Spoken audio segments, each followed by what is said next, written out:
So let's begin with voices, active voice and passive voice. I'll give you 3 rules for this. So when you look at the questions of active voice and passive voice, you need to remember 3 rules. Rule number 1. Don't change the tense. You are converting from active voice to passive voice or passive voice back to active voice. Don't change the tense. Rule number 2.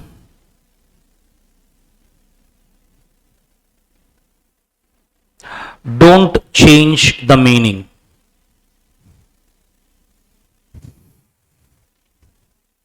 First rule and second rule are interconnected. If you change the tense, meaning automatically changes. And third rule, a contradictory rule. Change pronouns. I am not adding time constraints here like direct indirect speech. You need to change only the pronouns, nothing else. Now let's learn the process. Let's learn the process. First, let me give you how to change active voice to passive voice. How can I change, or when can I change a sentence into passive voice? If a sentence is given to me, first I should know whether I can change it into passive voice or not. How am I going to find it is the question. You need to find existence of object in the sentence. Now, how am I going to find it is the question. I will give you this with 3 examples. Example number 1.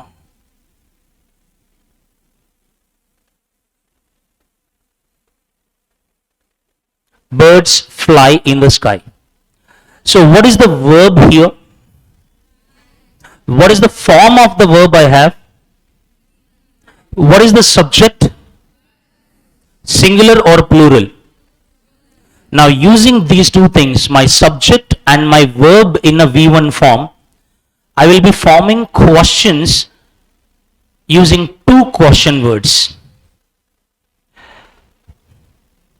Question number 1. What do birds fly?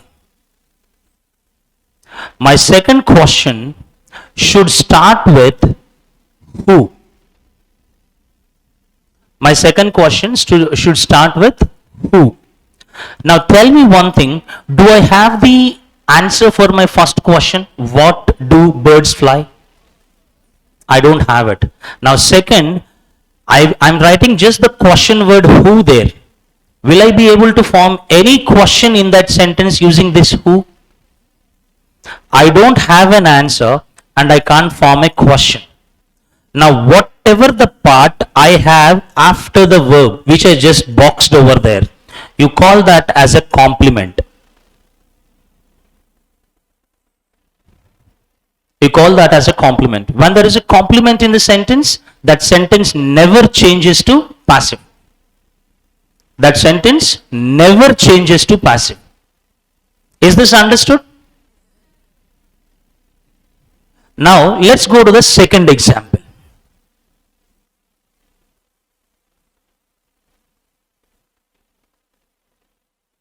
Now my questions again. What is the verb here? Gave. What is the form of the verb? What is the subject? Now let me take the V1 form of the verb and the subject and try forming the questions. What was given? My second question, who was given? What was given? A pen. Who was given? I'm not asking who is giving, I'm asking who was given. You. So I'll tell you a simple thing. Here in this sentence, I is the action doer, not action receiver. When I ask who was given, I'm speaking about the action receiver. Now, my next question. What is the position of a pen in the sentence? Is it before the verb or after the verb? It is after the verb, and this particular phrase is answering to the question what. That makes it a direct object. My second question, who? My answer is you. Position, after the verb or before the verb? After the verb. Now this makes it my indirect object. This makes it my indirect object. Direct object or indirect object, that doesn't matter, but basically an object. Now this sentence, since the availability of the object, we can change it into passive. We have another type of sentence. So is this example understood? Finding the object.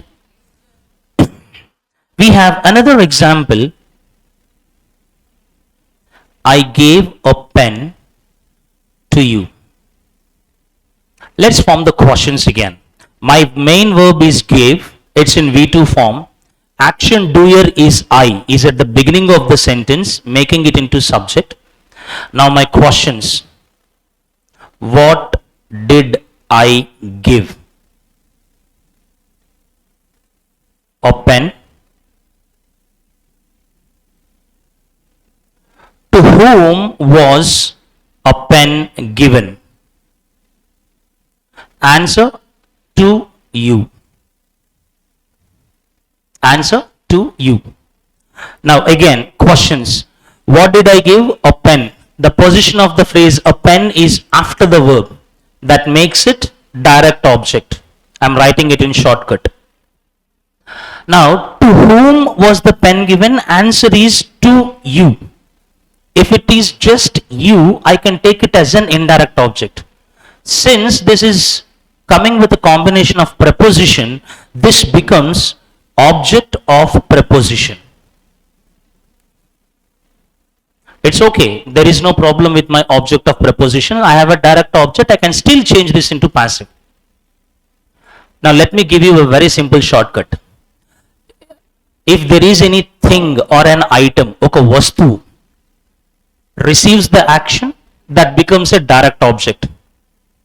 If a person is receiving the action, it becomes indirect object. Though there is a person who is receiving the action, comes with a combination of preposition, that becomes object of preposition, not indirect object. Ikkada object of preposition will never exist without the existence of a direct object. Direct object lekunda object of preposition undadu. Now I'll tell you, I'll give you one more example.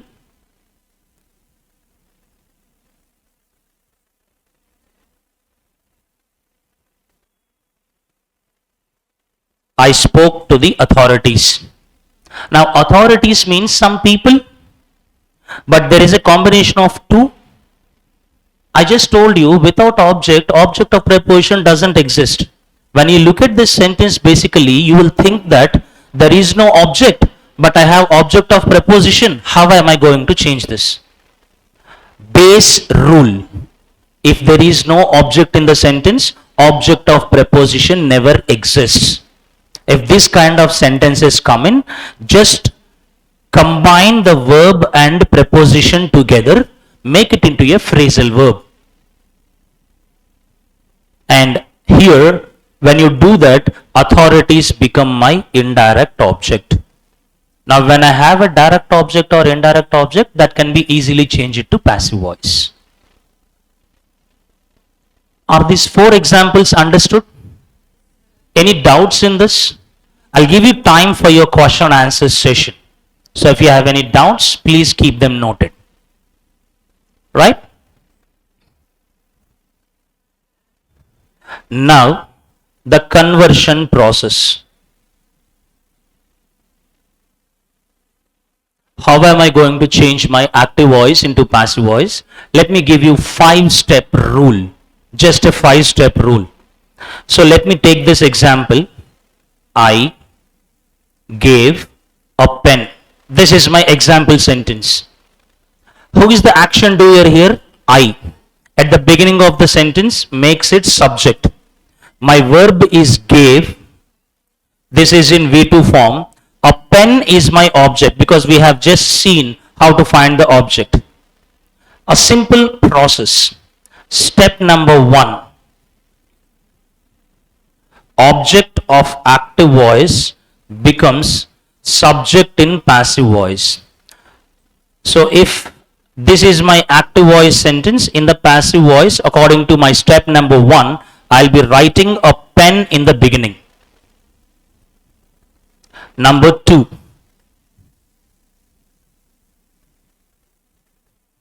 appropriate helping verb to be used. Very simple. What is the tense of the active voice sentence given? Gave a pen. Simple past tense. So in the past tense, what is the helping verbs? What are the helping verbs I can use? Was, were, did. Was, were, did. Now, if I don't have a proper subject, then I will be thinking of did. But I have a proper subject, a pen here. Singular, my appropriate helping verb will be was. Now, third step, main verb must be changed to V3 form. Give, gave, given. Now, fourth step, appropriate preposition. This part everybody will have a doubt. So by default we'll be using by. Then why didn't you write by directly? You'll have a doubt, right? But I'll tell you, once the process is complete, I'll tell you why by will not come. So here I'm getting by, my appropriate preposition. My last step, subject of active voice is shifted to object position in passive voice. That makes by, I become, when it comes to the end, it becomes me. This is my passive conversion. This is my passive conversion. Fine, sir, there is only one direct object. You changed it comfortably. What if I have an indirect object also? Question, right? So let us write another example with indirect object. I gave you a pen. Conversion rules, these 5 steps remain the same. The only change is if there is an indirect object in the sentence, you need to start your passive voice with the indirect speech. So when I go with passive voice, I'll start with you. Sentence is in past tense. I have a rule. I should not change the tense. And we are not sure whether you is singular or plural. So I'll go with a plural helping verb. You were. Main verb change it to V3 form, given. Now we have a direct object, a pen here, right? Now this direct object should be immediately placed after this verb phrase. You were given a pen by me. This is how you write the sentence in passive voice with indirect object. Now again another question. Okay sir, indirect object and direct object combination is done. Okay, fine. But what if I have object of preposition? I don't have an indirect object, but I have an object of preposition. Very simple. Whatever the place you are getting object of preposition or complement in the sentence, even in the passive voice, you just leave them in the same position. If I have a sentence like this, I gave a pen to you. When you change it into passive voice, it becomes a pen was given by me to you. To you exists in the end itself. Now let's go with a complement in the sentence. At 5 o'clock, I read a book. Now when I change this to passive, at 5 o'clock remains in the same place. It will not go anywhere in the beginning of the sentence itself. At 5 o'clock, a book was read by me. At 5 o'clock, a book was read by me. That's all, as simple as that. As simple as that. I hope this is understood. Now let's come to the fourth step in the conversion process, which is appropriate prepositions. So I just told appropriate prepositions instead of directly telling by. Now why is this? Why is this? I hope this is visible to you. Let me make it a little bigger. Can you see these 4 examples here? In the first example, I have at, to, with. Did you observe the change? Now why is this? Let's have a small analysis. His behavior surprised me.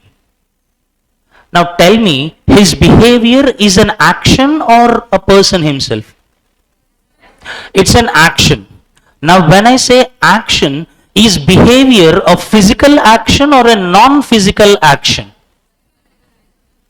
Physical action, because depending on my thinking, my behavior depends. Physical action. Now this is the action doer to me. Now when I speak of me directly to a person, but now tell me, is it directly affecting me physically or non-physically on my brain? When I say surprised, getting surprised, is it affecting me directly physically or is it affecting my brain? So though it is given as me, a physical entity, the actual effect is on my brain, making it non-physical action receiver. Now let's speak of the action, surprising. Now this surprising, is it a physical action or a non-physical action? Definitely a non-physical action. So let me write it in a shortcut. NPA, non-physical action. Now look at the combination, physical action doer. Physical action doer is basically an action. His behavior and action hai kada. And that is what is doing action here of making me surprised. Basically the action doer is action itself, and that too a physical action. The action it is doing, that is surprising, is a non-physical action. It is not directly affecting me but my brain. And me mentioned here is not directly me. So non-physical action receiver. Effect is not physically on me, it is on my brain. Because of this combination, the appropriate preposition in this sentence when you change to passive voice is at. Is this understood? If you want to make a note, please write the combination. Physical, so first write the sentence, his behavior surprised me. So I'll give it on the one note how to write it.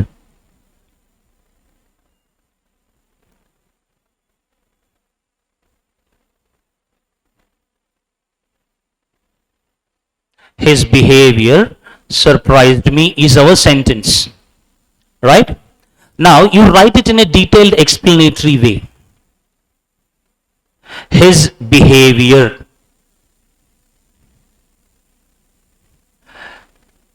action working as action doer, and it is physical.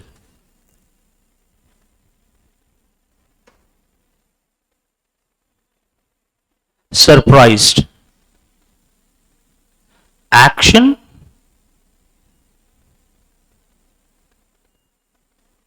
Non-physical. Me.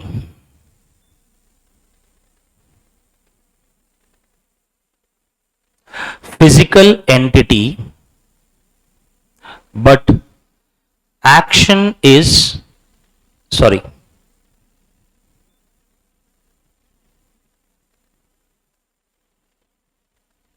but effect, not action, its effect is non-physical.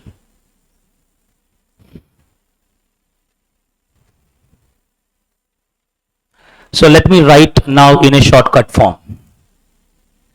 Physical action plus non-physical action.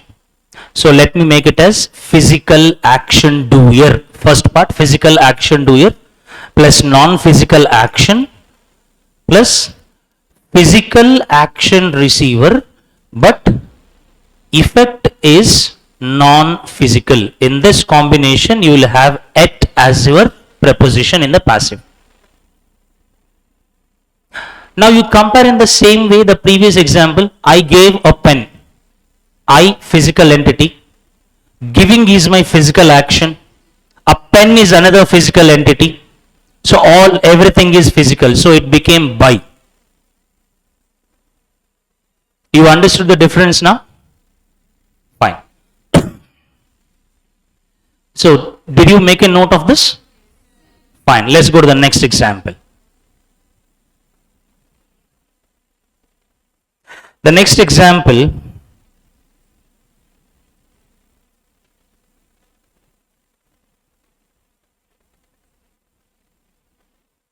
I know the boy. Now let us discuss.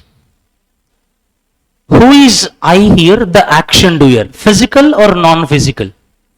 So I, action doer, physical entity. Physical entity. Now my action know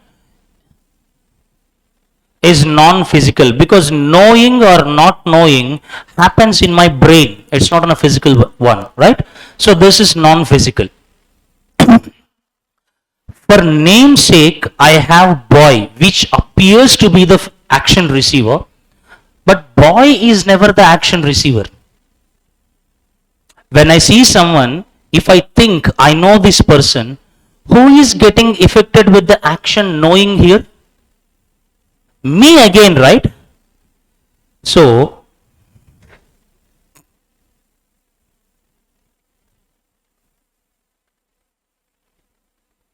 effect is on action doer. I,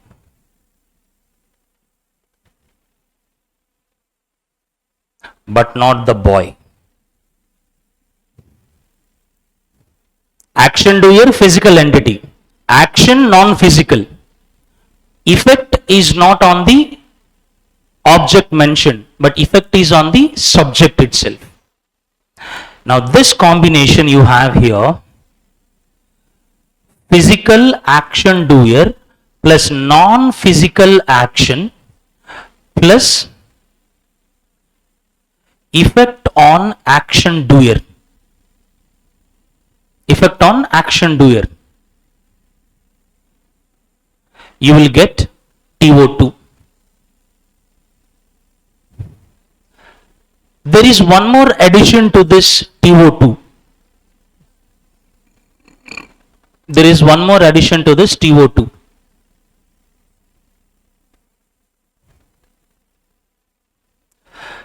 So let's go with the second example for this TO2. Ram married Sita. Ram is a physical entity, Sita is a physical entity, but marriage is a process we see. Whatever the actions, that priest or whatever is happening in front of our eyes in that bundle is actually the process we see. But actual effect is on both of them, that they are getting entitled or entangled in a bond. So again, physical action doer plus non-physical action plus physical action receiver and effect on both action receiver and action doer. Your preposition will be to. Your preposition will be to. Are these two examples understood? Are these two examples understood? It's okay if you don't understand, please raise your hand and let me know. I'll explain it again. So are these two examples understood? Fine.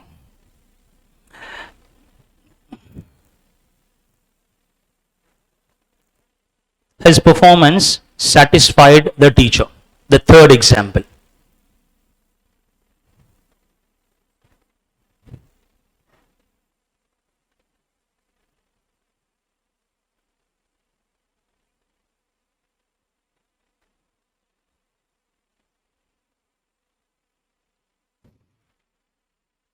Now let's have a small question and answer session. His performance, physical or non-physical? No, his performance is physical because he presented something. He presented something. Now here, are we speaking about the action he did or whatever the presentation he made? We are not speaking about the action. We are speaking about how the action happened. First లో his behaviour దగ్గర we spoke about the action, but hear his performance అనే దగ్గర మనం అతని action గురించి మాట్లాడట్లేదు, action ఎలా జరిగిందనే దాని గురించి మాట్లాడుతున్నాం. You understood the difference? Now the same combination comes in. First part itself is an action, but we're not speaking about what happened, but we're speaking about how it had happened. Now satisfied, non-physical action affects my brain. The teacher, definitely action receiver teacher hai, but teacher is receiving the action physically or non-physically? Non-physically. So action, how did it happen? This is a non-physical action, physical action receiver, but effect is non-physical. In this combination you will get with. The teacher was satisfied with his behavior. Let's go with the three examples we have discussed so far and we'll see the passive voice of them. His behavior surprised me. With this combination, when you change to passive, it becomes I was surprised at his behavior. Now when I go to the second type of one, here this gets changed to the boy. No is a V1 form of verb. The boy is known to me, and Ram married Sita changes to Sita is married to Ram. Now with this combination, this changes to the teacher was satisfied with his performance. Are these three parts understood? Are these three parts understood?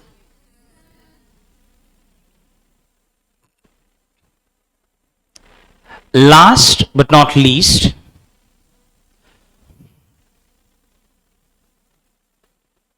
the parcel contains most important material.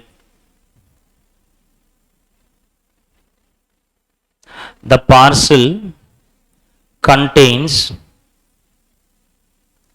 most important materials.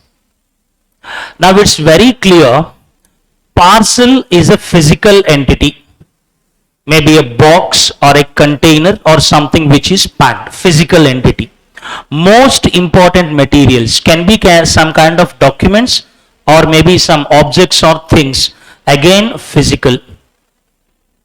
Contains, This is actually a non-physical action containing. See, if I say I have 13 degrees, can you see those? My profile contains or consists 16 years of experience. Can you see that 16 years of experience? The same thing here, non-physical action. But if you properly look, the one which is in the subject position is a bigger entity, is a bigger one than the object we have in the end of the sentence. Parcel అనేది పెద్దది, దాంట్లో మనం materials పెట్టగలం, మెటీరియల్స్లో parcel పెట్టగలమా? So sentence బిగినింగ్లో ఉన్నది physical bigger entity, sentence ఎండింగ్లో ఉన్నది యాక్షన్ రిసీవ్ చేసుకుంటున్నది. This is a smaller entity which fits into the action doer part. Because of this reason, when you change this into passive, most important materials are contained in the parcel. ఇక్కడ by రాదు, in వస్తుంది. This is the combination. Physical bigger entity, physical smaller entity. There you get in. This is the reason in the conversion steps నేను directly by అనేది mention చేయకుండా appropriate preposition mention చేశాను. Is this part clear? Now you have quick 5 minutes for a question answer session, because ఇప్పుడు దాకా నేను చెప్పిన process conversion of assertive sentences into passive voice. A quick 5 minutes question answer session. Do you have any questions? Yes, please. So please pass on the mic there. Mahesh garu. Mahesh garu, please pass a mic there. The student is having a doubt.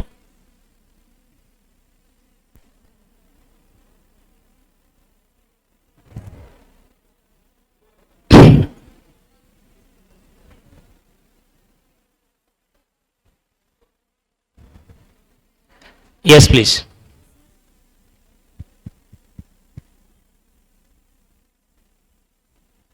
It's okay, fine. You give me your doubt. I will recite here and then I'll give it.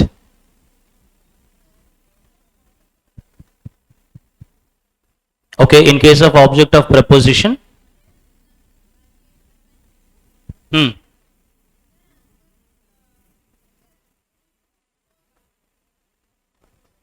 Nothing wrong. You can place it before by me. But to be on the safer side, instead of taking risk, because everybody will not know that.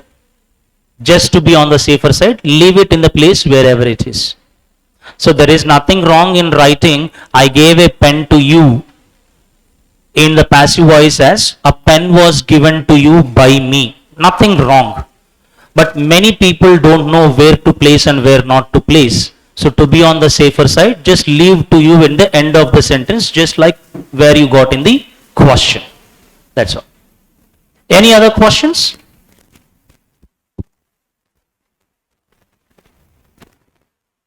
Any other questions? It's okay, fine. I'm okay with you people asking me doubts. Any other doubts?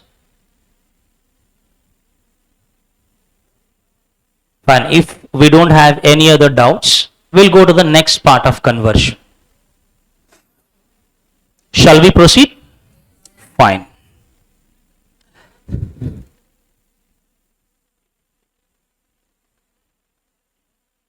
We'll go to interrogatives. In the interrogatives, we have two types. Closed-ended.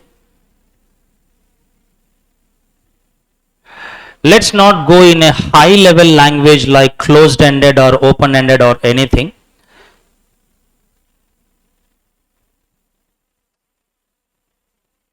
So we'll just simply write like this. Yes or no questions. WH word questions. Now whatever the question it is, let us look at the structure of the question sentences first. The question sentences will have a quite simple structure. In a regular sentence, first we will get the subject. Depending on the tense, we get a helping verb, main verb and the object. In the questions, if it is yes or no questions, first we get a helping verb and then the subject, and then we will have the main verb and then the object, ending with a question mark. Open-ended questions, which is WH word questions, is same as closed-ended questions, which is yes or no questions, just that we will have a WH word added in the beginning plus helping verb, subject plus main verb and object, ending with a question mark. That's all. Nothing much difference between closed-ended, yes or no questions and WH questions.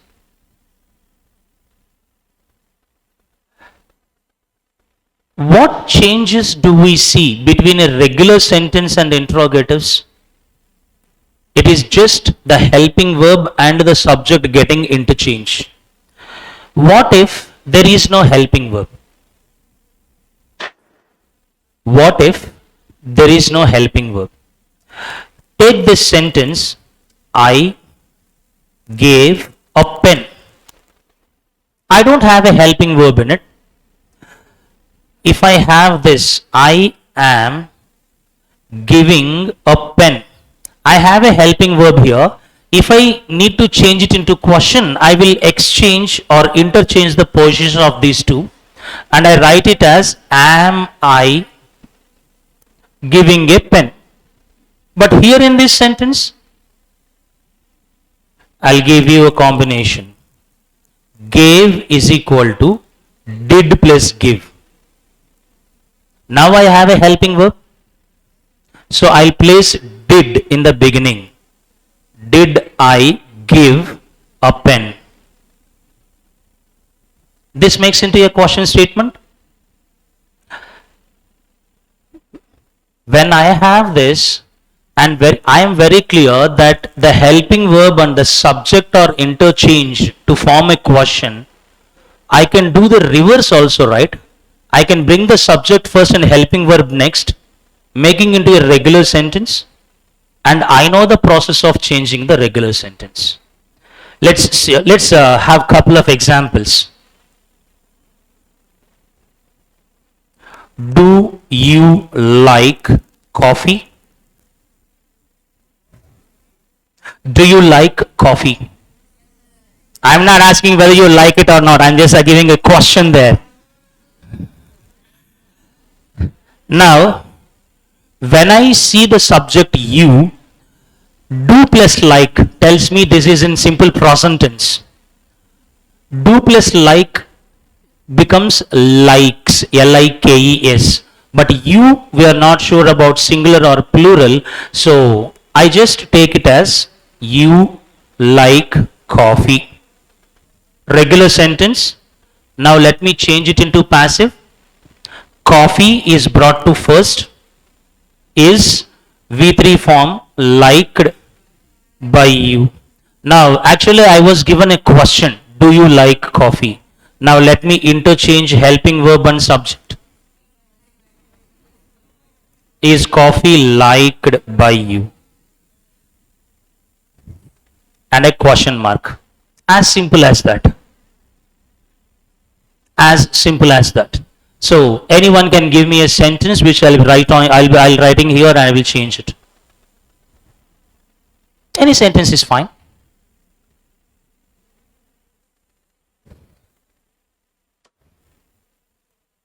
Okay. Did you read the book? Did plus read, sentence is in past tense. So when I write it, you read the book, change it to passive. The book was read by you, interchange helping verb and subject, was the book read by you, end with a question mark, done, the conversion. Okay, let's go with another one. I know this question will come in. We are not into the WH word questions. Once we go there, I'll answer that question. Are you cooking dinner? I know you don't even know the root of kitchen in your houses. Don't worry. No need to reveal that. Now, let's make it into a normal sentence. You are cooking dinner. Now, dinner is, I need to make my main verb into V3 form.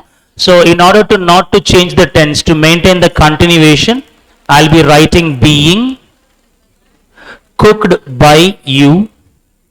Exchange helping verb and subject. Is dinner being cooked by you? End with a question mark. Done. It is that simple to change yes or no questions into passive. Now let's go to W. If you are writing, please let me know. I'll just wait for a sec.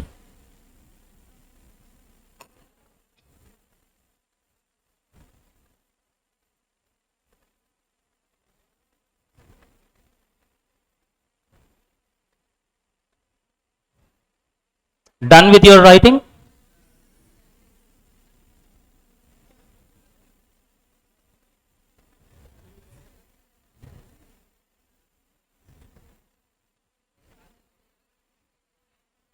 One more question for you. Have you, yeah, I'll give that, but first try answering this. Have you completed the project? So let me make it into normal sentence. You have completed the project, and project is third person singular. When I change it into passive, it becomes the project has been completed by you. Now interchange the helping verb and the subject. Has the project been completed by you? And you just end with a question mark. And someone said, are you writing BCR examination? I guess the same tense applies. So instead of cooking dinner, there is writing BCR. You are writing BCR exam. BCR exam is being written by you. Exchange isn't BCR. Is BCR exam being written by you? Ending with a question mark, you get your answer. It's that simple. Now let's come to WH questions. Let's come to WH questions. The same rule applies because only WH word is the only thing that comes in excess here. The same rules applies as yes or no questions, but only changes if you are getting who as your WH word. In the passive voice, you will be writing by whom. If you are getting whom there, you will be writing who in the passive voice. That's the only change you will find in the WH word questions. Now someone asked me, who teaches you BCR? This is the question you have. Now I'll give you a simple logic here. Let me replace who with some XYZ. XYZ teaches BCR. BCR is taught by XYZ. BCR is taught by some XYZ. Now, this is the one I need to know who that XYZ is. So, I'll bring it here. By whom is BCR taught?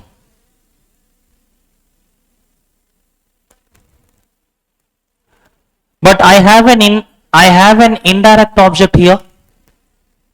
I can't ignore it. Now that makes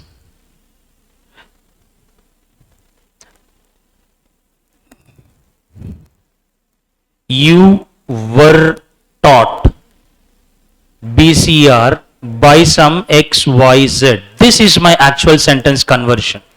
Now this is the question I need to find out.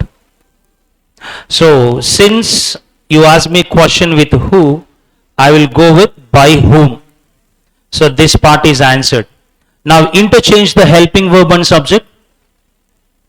So this present tense, it's are here. Now interchange this two. By whom are you taught BCR? So this is your answer.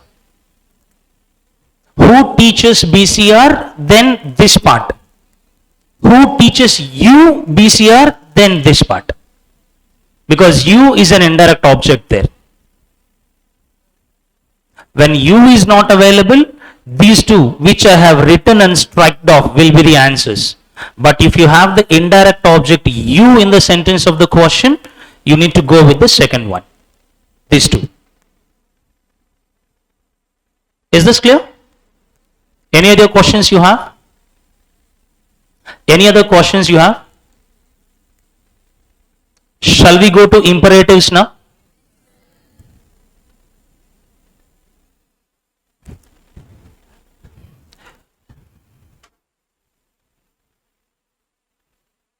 If I say this like this, please give me a glass of water. Please give me a glass of water. Who is asking? I am asking. Whom am I asking? Someone standing in front of me. Someone standing in front of me. So that makes this word please disappear and this comes in. This comes in. I request you to. Now rest of the sentence. Give me a glass of water. I have a subject, person who is doing the action of requesting. I have someone who is getting asked by me, the action receiver. And since I have TO2 here, and here the rest of the thing is an action. Not the person, action altogether. That means giving a glass of water. That makes this total part as complement.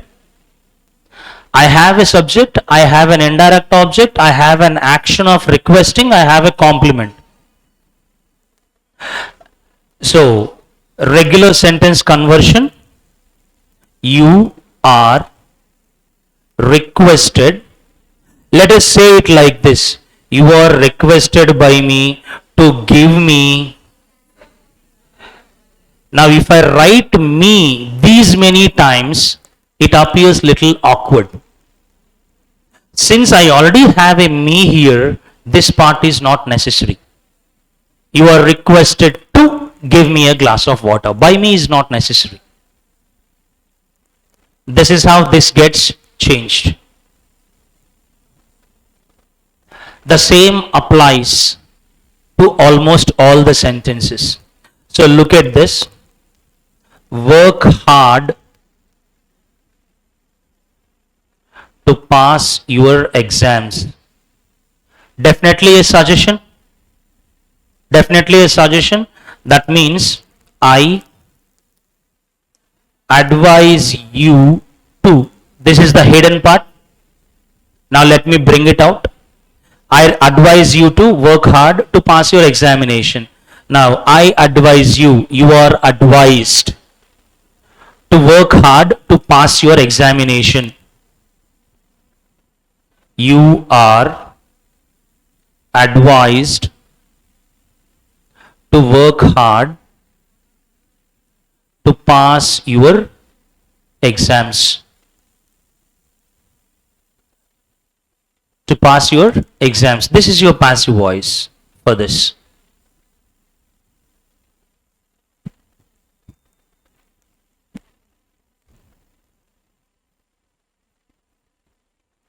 Now, మీకు అందరికీ ఒక question వస్తుంది. Sir, in the imperative sentences, when we change to passive, sometimes we will be using let. When do I use let? When I should not use let. కరెక్టే కదా? కొన్నిసార్లు passive voice especially imperatives వస్తున్నప్పుడు let వాడాలి. ఎప్పుడు వాడాలి, ఎప్పుడు వాడకూడదు. I'll take an example from your material itself. There is a sentence called bring in the culprits in the active voice. So let me give you an explanation in Telugu for this example. నిందితుల్ని లోపలికి తీసుకొని రండి. జనరల్గా నిందితుల్ని లోపలికి తీసుకొని రండి అని చెప్పి ఎవరు ఆర్డర్ పాస్ చేస్తారు? కోర్టులో అయితే జడ్జి, పోలీస్ స్టేషన్లో అయితే సమ్ పోలీస్. నా ఇప్పుడు క్వశ్చన్, లోపలికి ఎవరు తీసుకొని రావాలి? For example, look at the board. There are 3 constables ABC. ఈ కల్ప్రిట్స్ని అరెస్ట్ చేసిన వాడు A. కానీ let's take the situation of police station. ఈ పోలీస్ వచ్చి వాళ్ళని తీసుకొని రండి అని చెప్పినప్పుడు ఈ పర్సన్ లేడు. అరెస్ట్ చేసింది A, కానీ ఆ పర్సన్ లేడు. ఇప్పుడు ఆ పర్సన్ లేడు కదా అని వీళ్ళిద్దరు సైలెంట్గా ఉంటారా? వాళ్ళిద్దరు ఎవరో ఒకరు తీసుకెళ్ళి ఆఫీసర్ ముందు నిలబెడతారు కదా వీళ్ళని. సో ఇప్పుడు ABC వీళ్ళలో ఎవరికి ఆర్డర్ ఇచ్చినట్టు? Do you have a clarity on that? No. Now let's come to second situation, court. Let's have a second situation, court. Arrest చేసిన పర్సన్ ఏమో A, కానీ వాళ్ళని కోర్టుకు తీసుకొచ్చిందేమో B. వాళ్ళని కోర్టుకు తీసుకొచ్చిందేమో B. వాళ్ళని కోర్టుకు తీసుకొచ్చిందేమో B. కానీ కోర్టు లోపలికి వచ్చిన తర్వాత పాపం B ఏదో పని ఉందని బయట వెళ్ళాడు. ఇప్పుడు కోర్టు జడ్జి ఏం చేశాడు? లోపల తీసుకొని రండి అన్నాడు. అరెస్ట్ చేసిన A లేడు, తీసుకొచ్చిన B లేడు. వాళ్ళిద్దరు లేరు కదా అని లోపల తీసుకురాకుండా వదిలేస్తారా? అవైలబిలిటీలో ఉన్న కానిస్టేబుల్ C వీళ్ళని లోపల తీసుకెళ్తాడు. పోనీ ఇక్కడన్నా క్లారిటీ ఉందా ఎవరు లోపలికి తీసుకురావాలి వాళ్ళని అనేసి అని? So we have a little clarity in this sentence, bring in the culprits. అయితే పోలీస్ స్టేషన్లో ఉన్న ఆఫీసర్ చెప్తాడు, లేకపోతే కోర్టులో ఉన్న జడ్జ్ చెప్తాడు. కానీ ఎవరికి చెప్పాడు? We don't have a clarity here. That means the person who should receive the orders from the action doer and perform the action is not known. ఇది అర్థమైందా? ఆర్డర్ రిసీవ్ చేసుకొని యాక్షన్ చేయాల్సిన పర్సన్ ఎవరో clarity లేదు. when this is the situation, you will be using let. Let the culprits be brought in. Let the culprits be brought in. This is the situation. This is the situation. Now మీకు ఇంకొక clarity ఇస్తాను. Cook the food. A simple logic. Some X is giving an order or an instruction to cook the food. వంట రాని వాళ్ళకి food cook చేయమని మనం ధైర్యం చేసి చెప్పగలమా? సో డెఫినెట్లీ ఫుడ్ కుక్ చేయమని చెప్తున్నామంటే ఆ వంట చేసే ప్రాసెస్ తెలిసిన వాళ్ళకే చెప్తున్నట్టు. సో ఎవరికి చెప్తున్నాం అనేది సెంటెన్స్లో డైరెక్ట్గా మెన్షన్ కాకపోయినా we have a clarity who will do this task, yes or no.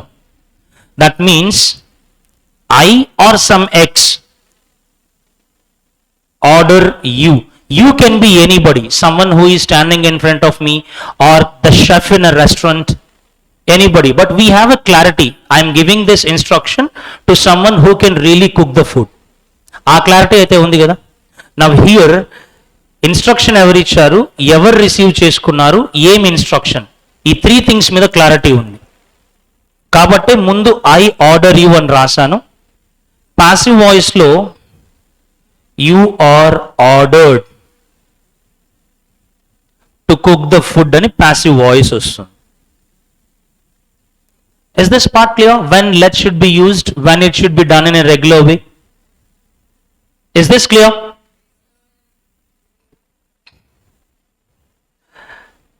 Now coming to the exclamatories.